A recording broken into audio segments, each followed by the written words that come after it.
আর কত হাতে চুরি করে ঘরে বসে থাকা যায়। এইবার আমি আমার বড় ভাই বোনদের সাথে রাস্তায় যেয়ে বুক পাইতে দিতে চাই, দোয়া করেন সবাই যাতে আমি শহীদ হয়ে যাই।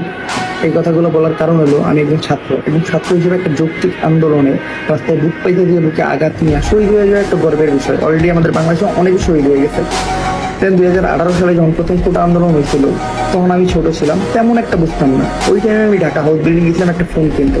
তখন আমি আমার বড় ভাই বোনদের আন্দোলন করতে দেখি, তো ওনাদের আন্দোলন করতে দেখে শখের বয়সে যায় আমি ওনাদের মাঝখানে বসে আন্দোলন করি। তো এক আপু আমার এই রুটি কলা দিয়েছিল, আমার মনে আছে। তো ওই দিন আন্দোলন শেষ হয়ে আমি বাসায় ফিরে আসছি। যখন 2018 সালে আমি তেমন একটা বুঝতাম না, ওই টাইমে আমি এই আন্দোলনে ছিলাম। আর এখন 2024 সালে আমি সব বুঝি, তারপর আমি চুরি কইরা ঘরে বসে আছি, বারবার নিউজ ফিড স্ক্রল করতেছি। সেটা হবে না, জয়েন করতে। তো আমি জয়েন করতেছি, আল্লাহ ভরসা, যা হইব দেখা যাবে ইনশাল্লাহ। আল্লাহ আমাদের সবার সাথে আছে।